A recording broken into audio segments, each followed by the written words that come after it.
किसी फिल्मी कहानी की तरह डाटा में उतार चढ़ाव आ रहे हैं। मतलब जो डाटा वॉर 2 वर्सेस कुली का है, ये जो रेस चल रही है दोनों के बीच में, गजब रेस चल रही है यार, मजा आ रहा है देख के। नमस्कार, मेरा नाम है मनीष शर्मा और आप देख रहे हैं जेजीएम रिएक्ट्स।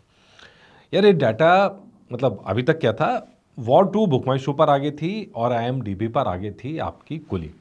लेकिन अचानक से कुली ने ऐसी रफ्तार पकड़ी, ऐसी रफ्तार पकड़ी है कि वो वॉर 2 से आगे निकल गई है। लेकिन कहानी यहाँ खत्म नहीं हुई, कहानी यहाँ से शुरू हुई है। पहले आप डाटा देख लीजिए। शाम 6:18 का डाटा है। टाइम मैं क्यों बता रहा हूँ? क्योंकि आप 5 मिनट बाद देखेंगे तो डाटा चेंज हो गया होगा। जब आप मेरे वीडियो देख रहे होंगे तो ये डाटा चेंज हो गया होगा। कुली करीब करीब 630 के पे इस समय खड़ी है। रजनीकांत का जादू चल रहा है। अभी जो ओपनिंग हुई है, केरल के अंदर लिमिटेड ओपनिंग शुरू करी थी और वहाँ से तड़ातड़ जो न्यूज़ आई, आज पूरे दिन उसने माहौल बनाए रखा और नतीजा ये कि इंटरेस्ट बढ़ते चले गए। मतलब जो हेडलाइन कुली फिल्म के लिए बनानी चाहिए थी, वो बनाने में वो कामयाब रह गए और नतीजा ये कि लोगों का इंटरेस्ट क्रिएट हो रहा है, वो बस क्रिएट हो रहा है। 630 के शाम 6:18, राइट। अच्छा, IMDb की रेटिंग्स में अगर आप देखेंगे तो 46.9% हो गया एंटिसिपेशन का, मतलब 50% के आसपास ये बढ़ती हुई नज़र आ रही है। और बाकी सारी जो चीज़ें हैं, मूवीज़ हैं, वो पीछे हटती हुई नज़र आ रही है। ये दोनों के बीच में जो वॉर है वो कंसोलिडेट हो रहा है डाटा यहाँ पर। इसके मायने क्या हुआ? मायने ये हुए कि इस बज़ में बाकी किसी भी फिल्म की चर्चा की फ़िलहाल कोई गुंजाइश नहीं है। लोगों के दिल में यही फिल्में हैं, लोगों के दिमाग में यही फिल्में हैं। इसके मुकाबले वॉर कहाँ पर है? वॉर लगातार बहुत लंबे समय से बुक माई शो के इंटरेस्ट में ऊपर थी, कुली से बहुत ऊपर थी। लेकिन फिलहाल वॉर 2 620 के पर मौजूद है, मतलब तकरीबन 10 के नीचे है कुली फिल्म से। और अगर IMDb की रेटिंग्स में देखेंगे तो 30.7% ये इस समय है। मतलब अच्छा खासा डिफरेंस यहाँ पर लग रहा है। लेकिन क्या ये अंत है? मतलब क्या ये रेस खत्म हो गई है? मतलब लोग कहें बेशक, लेकिन मुझे ऐसा लगता नहीं कि रेस खत्म हुई है, बल्कि रेस मैं कहूँगा यहाँ से शुरू हुई है। नतीजा ये कि अब वॉर 2 की प्रॉपर्टीज़ जो शायद छुपा के रखी गई थी, वो अब आपको धड़ल्ले से निकलती हुई दिखाई देंगी। और आने वाले दिन में जिस तरह का बज़ इन दोनों फिल्मों के बीच में क्रिएट हुआ है, जिस तरह का कंपटीशन क्रिएट हुआ है, उससे इन दोनों फिल्मों को मदद मिलेगी। क्यों?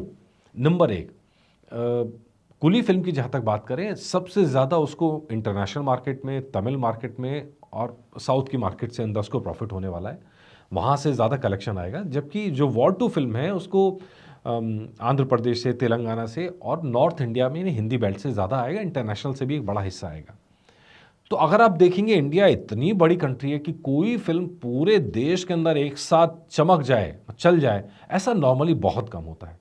तो ऐसे में इतनी गुंजाइश बनी रहती है कि दो बड़ी फिल्में साथ साथ चल सकें, अगर वो सेम स्पॉट पे, सेम जोन पे और सेम सीट्स पे कंपटीशन ना कर रही हो। तो ऐसा इस बार हो रहा है, चाहे दो फिल्में मौजूद हैं लेकिन दोनों सेम सीट्स पे कंपटीशन नहीं। मतलब साउथ की सीट्स आप अलग कर लीजिए, जिसमें कर्नाटक भी है आपका, मलयालम भी है आपका, तमिलनाडु है आपका, इधर नॉर्थ का अलग कर लीजिए, और नॉर्थ में प्लस तेलुगु स्टेट्स। तो ये तेलुगु स्टेट्स में भी बड़ा मज़ेदार काम हो रहा है कि जो जूनियर NTR के फैंस हैं वो पूरी ताकत से लग गए हैं। और ये डाटा आपको आने वाले दिनों में जो 620 के आपको दिखाई दे रहा है, ये डाटा और तेज़ी से चेंज होगा। और इस रेस में अब कौन आगे निकलेगा, कब आगे निकलेगा, ये कहना इस समय बड़ा मुश्किल है, क्योंकि ज़बरदस्त तरीके से फैंस इस समय माहौल बनाने के अंदर लग गए हैं। इसका नतीजा दोनों फिल्मों को फ़ायदा होता हुआ नज़र आएगा। मेरा मानना है कि इससे दोनों फिल्मों को लॉस नहीं होने वाला है इस कंपटीशन से, इस टक्कर से। कुछ एक सीट्स पे, नॉर्थ इंडिया की सीट्स के अंदर कुली अगर खींचने की कोशिश करेगी, कुछ फ़ायदा उठा लेगा, कुछ हल्का फुल्का लॉस वॉर 2 का हो सकता है। लेकिन नॉर्मली इस तरह के जब हाइप क्रिएट हो जाती है तो दोनों फिल्मों का लॉस नहीं होता है, और ख़ास करके जब दोनों सेम सीट्स के लिए कंपटीशन ना कर रहे हो। अच्छा, होगा क्या? मान लीजिए कुछ सीट्स, कुछ सिनेमा हॉल नॉर्थ के अंदर कम हुए, जो आपको कुली को मिले, तो कुली हाउसफुल जाएगा। और क्योंकि सीट्स वहाँ कम हुए तो आपके वॉर 2 के लिए भी ज़्यादा हाउसफुल होने के चांस बढ़ जाएंगे। सेम चीज़ साउथ के अंदर होगी। तो मतलब अगर ये सेम दोनों हिंदी बेल्ट की फिल्में होती हैं तो शायद एक ही जोन की फिल्में होती, नुकसान होता है। लेकिन यहाँ ऐसा नहीं है। मेरे हिसाब से दोनों फिल्मों में हेल्दी कंपटीशन चल रहा है। बहुत घटिया जो फ़ैन वॉर होती है वो मुझे अभी तक देखने को नहीं मिली है। बहुत घटिया एक दूसरे के लिए बोला जाता है, वैसा भी कुछ देखने को नहीं मिला है। तो दैट्स वेरी पॉजिटिव, सिनेमा के लिए पॉजिटिव है। उम्मीद कर रहे हैं कि दोनों फिल्में चलें और दोनों फिल्में अच्छा बिजनेस करें। ये तो लॉटरी की तरह हो जाएगा, अगर ऐसा हुआ तो ये सिनेमा हॉल्स के लिए, पूरी फिल्म इंडस्ट्री के लिए लॉटरी की तरह होगा, ज़बरदस्त धमाका होगा। उम्मीद कर रहे हैं ऐसा ही हो। और आप लोग बताइएगा आपकी क्या उम्मीद है, मतलब आपको लगता है कोई एक फ़िल्म चलेगी या दोनों फिल्में चलेंगी? आप कमेंट करके मुझे ज़रूर बताइएगा, क्योंकि इस समय बज़ ज़बरदस्त है, हाइप ज़बरदस्त है और दोनों फिल्मों का है। ठीक है जी, कमेंट करके बताइएगा। नमस्कार।